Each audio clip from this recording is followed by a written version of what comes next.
پروګرام وړاندې کوو فن او فنکار. لیک او راوي محمد اسلم.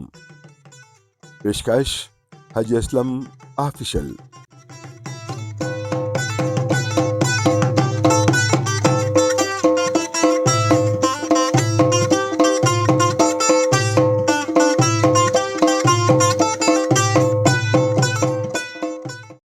فن او فنکار سره ستاسو په خدمت کې حاضر یو. په دې لړۍ کې د نن فنکار دی استاد سید محمد. مور د منګلنده شوي ستا دغه ما هېڅ شډو کې پاتې شوي غونچه په ما. د افغانستان د کونړ علاقې ډېر لوی هنرمندان زیږولي دي، لکه د ګلنار بیګم تعلق هم د کونړ سره یادېږي. استاد زاخیل، قمرګله، استاد منور، استاد سید عالم، دغه شان استاد سید محمد هم د کوز کونړ ولایت د خیوې ولسوالۍ کې سیند نه پورې غاړه ګوریک نومې کلي کې زیږېدلی و. د سید محمد د پلار نامه باز محمد وه. په برکه چې تعلق د تاجکو د قبیلې سره و. مورنۍ ژبه یې پشایي وه چې عام خلک ورته شاړي هم وایي. استاد سید محمد هم لکه د استاد منور په ورکوټوالي کې یتیم شو، یعنی پلار وفات شو. یوه خور هم وه. دوی شګې سیمې ته راغلل او د استاد منور په ګاونډ کې اوسېدل. سید محمد چې لږ رالوی شو، ملکي امان نومې یو دکاندارو، د هغه سره به په دکان کې مزدوري یعنی کار کولو. موسیقۍ سره مینه وه، ځکه هر وخت به سندرې د ځان سره ګڼلې. ملکي امان ته معلومه شوه چې دې هلک کې د فن جوهر شته دی او کیدای شي په موسیقۍ کې ډېره لویه نامه وګټي. نو هم د ګوریک یو هنرمند و چې نامه یې ګل محمد وه. سید محمد یې د هغه سره کېنولو چې د موسیقۍ هنر ور زده کړي. ګل محمد باجا ډېره په هنر غږول او د خپل وخت یاد فنکار و.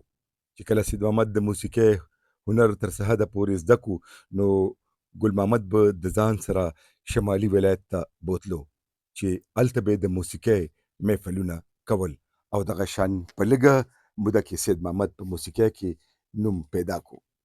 د استاد منور زوی رضوان منور وایي چې د سید محمد مور زما پلار لا راغله ورته کېناسته، ویل دا هلک په موسیقۍ مین دی او تر سحده دا هنر زده کړی هم دی، ولې زه غواړم چې ته په خپله شاګردۍ کې واخله او دا هنر ورته ښه ور زده کړه.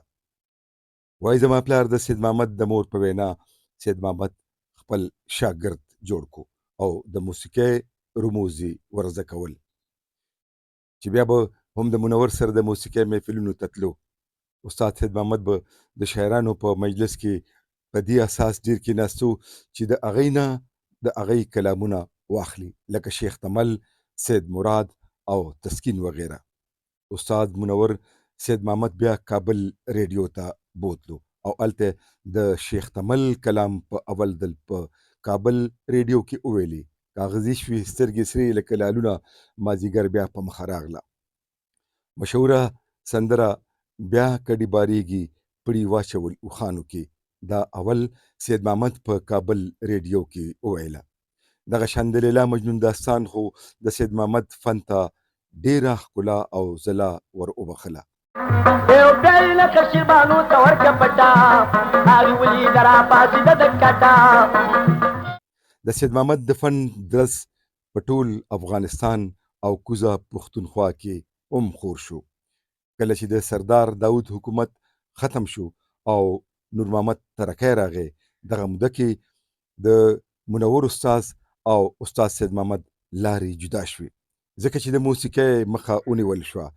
هنرمندان به سپک ګڼلی شو، ځکه د استاد سید محمد د پېښور مخه وکړه.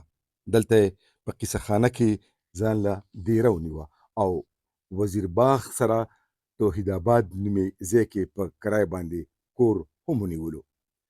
دلته یو شمېر کیسټونه وکړل، ځکه سید محمد د ریډیو کابل له برکته پېښور کې هم ډیر شهرت موندلی او خصوصا د استاد زاخیل سره د حجرې مجلس کې سید محمد او منور ډېر پروګرامونه کړي. کله چې پېښور کې د تاج محمد نمرو داستان په کیسټ کې خوندي کو، نو دغه داستان به په هره حجره، هر محفل او انچې په لارو موټرو کې به خلکو ډېر په مینه او په شوق باندې اورېدلو. کله وخاندي بندي او بردوډه کله شي د خوشحالۍ غاړه په غاړه. هغه د ډېرو میرمنو سندرغاړو سره هم شریک آډیو او ویډیو کیسټونه وکړل، لکه زرسانګه، معشوق سلطان، فرزانه او داسې نورې ډېرې. او د نواب او هیکل سره هم هغه ډېر کیسټونه په پېښور کې وکړل، او د پېښور نه به تر لرې لرې سیمو خلکو په ودونو خادو کې د مجلس لپاره بوتلو. استاد سید محمد هنرم کولو، ولې دینداره او تقواداره هم ډېرو. 5 وخته مونځ به کولو او په جومات کې به په خوږ اواز باندې اذان هم کولو، بلکې خلکو به هغه ته ویل چې اذان تو وکړه. یو ځل تبلیغي جومات راغلی و، استاد سید محمد هم ورته کېناستو. کله چې د هغې خبرې واورېدې نو ډېر زیات یې وژړل. بس د هغه زړه نور په موسیقۍ کې نه لګېدو. ځان له هم په پېښور کې دوکان پرانیستو، ورسره یې د لارو موټرو اخیستلو او خرڅولو کار ته هم لاس واچولو. ښایسته لباس د هغه اغوستنو، ښکلې ږیره وساتله، او بیا هغه الله پاک خپل کور ته هم وبللو، یعنې حج ته لاړو. د حج نه چې راغی څه موده پس ناروغي ونیو. یو ډاکټر له لاړی، هغه ورته ویل چې تا څه کار کولو؟ استاد سید محمد ورته وویل چې ما به قربان او 1000 چغې والې، یعنې مجلس به مې کولو. ډاکټر ورته وویل اوس هم کوه، دا خو د ژبې او کلتور خدمت دی. ولې سید محمد ورته وویل چې ډاکټر صاحب ما د الله په کور کې د دې هنر نه کولو لوس کړی دی، ځکه دا ممکنه نه ده. استاد سید محمد ویل چې مې فن کولو خلکو ډېر قدرولم، اوس خو راته هغه خلک هم بیخي په سم نظر باندې نه ګوري چې زما هنر ته به ډېر زیات خوشحالېدل.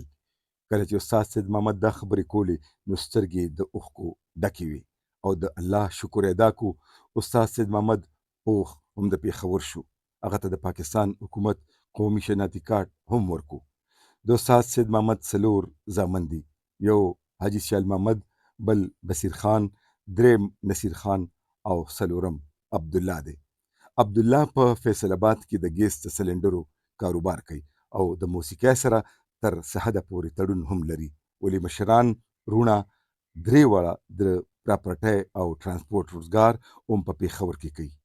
استاد سید محمد د شوګر ناروغۍ ډېر وځپلو چې بیا ورته د هغې نه نورې بیمارۍ هم ولګېدې، او اخر دا چې دا لوی هنرمند په 9 جون کال 2003 کې په حق ورسېدو. انا لله و انا الیه راجعون. او پېښور سره نږدې په لنډي سړک مقصود آباد کې د مرید بابا په ادیره کې په ابدي خوب وده شو. په ګوري نور شه. دا به د استاد سید محمد د ژوند او فن قصه. لیک او راوي محمد اسلم، مرستیال رضوان منور، ایډیټینګ اسامه اسلم. تر بلې خپرونې د لوی الله پامان.